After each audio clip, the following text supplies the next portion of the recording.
Hi everyone, welcome back to my channel. On today's recipe video, I'm going to be making my own hummus. So I'm going to show you how to make your own hummus. It's more cost effective. You know what's going in your food, no preservatives, and it's so easy that why not? So I'm going to show you a very basic recipe. Keep in mind you can add or subtract any ingredient that you don't like. And also, I will not be using olive oil in this recipe, but if you do use oil, or if you like to use oil, you can by all means use oil. And while your food processor is on, or your high powered blender or whatever you have, just stream the oil in slowly until you get the smooth consistency that you're looking for. I'm going to omit the oil because when you serve the hummus, you can put oil, you can drizzle oil on top, you can do a lot of things. And for this basic recipe that I'm making, I can also add ingredients when I, serve it or when I eat it the way that I want to. So for this recipe, I'm not making a lot, so you'll need 1 can of garbanzo beans, chickpeas, rinsed and drained, which I have here.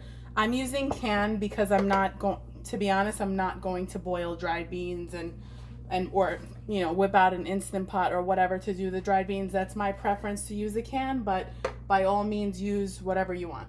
So for the seasonings, you could say for my hummus, I'm gonna use 3 garlic cloves. You could use no garlic cloves, more or less, depending on what you like. The zest and juice of this lemon.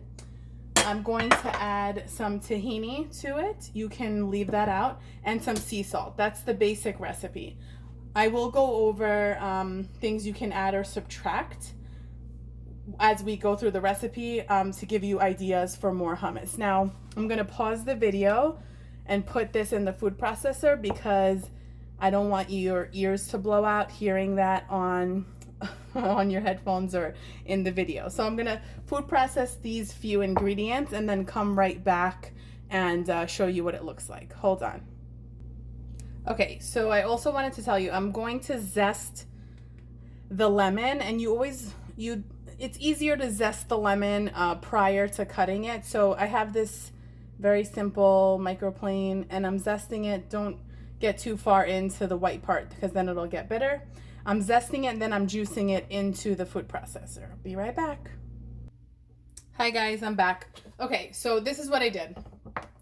So here's my food processor. Here's the hummus now and the consistency you can see. So if you want a smoother, I'm gonna actually show you with this spatula.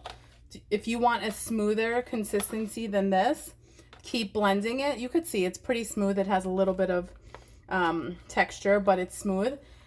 So this recipe has no oil, but it does have the tahini, which is essentially ground sesame seeds, which is fat. It is added fat.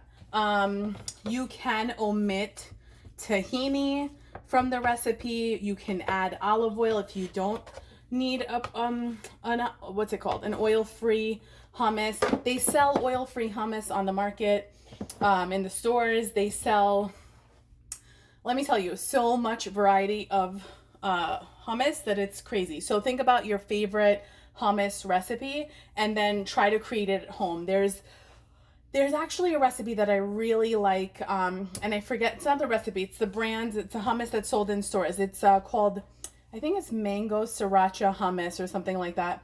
And it's really, really good. Good ingredients. It has all of these ingredients that I just mentioned, but they also add, of course, like chilies, like basically sriracha and mango to this recipe. So you could do that. You could make it as spicy as you want. You could make a taco inspired hummus if those are your flavors of choice. You could add jalapeno to that. You could add avocado to this and make it like avocado hummus. But you could also just make a hummus sandwich and then add avocado and greens and all that. It's so versatile.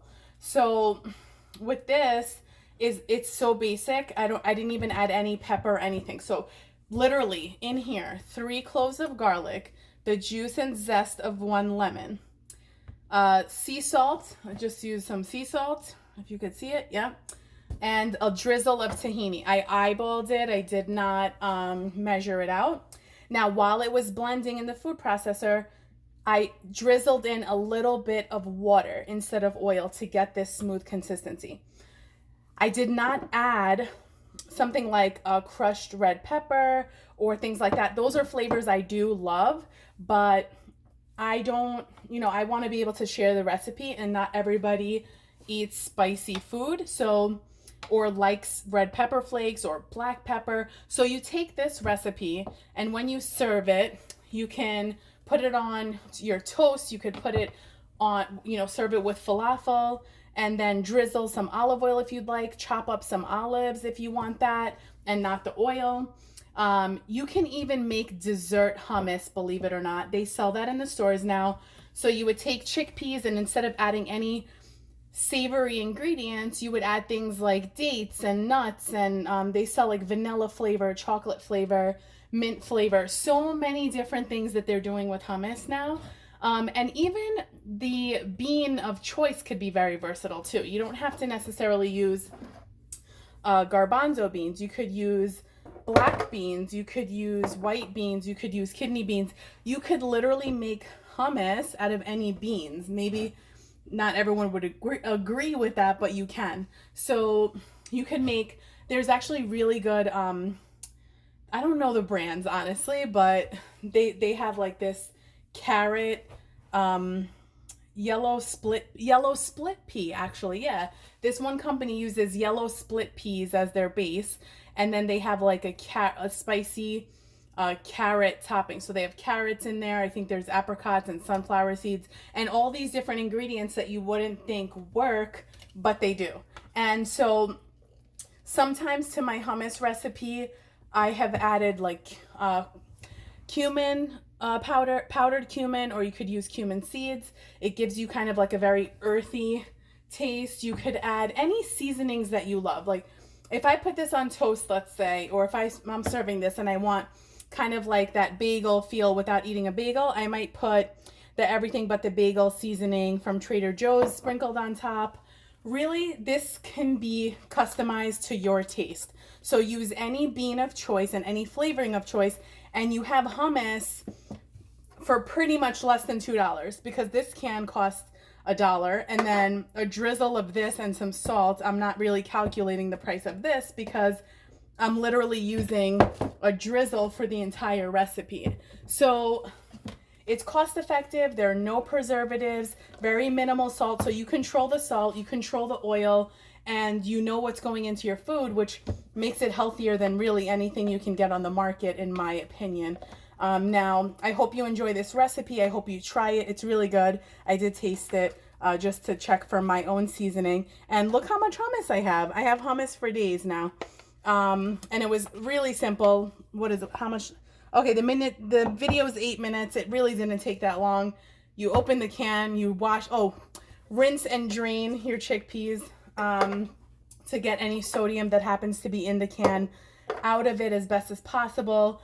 Add a little drizzle of water for the consistency. You can food process this even more if you want it smoother. You can add oil, olive oil if you'd like. You can add more tahini if you want, and of course you could omit the lemon or not, but I love citrus and I love garlic, so I added 3 cloves of garlic and citrus. So thank you for watching. I hope you enjoyed this recipe, and let me know what you think. I'll see you later.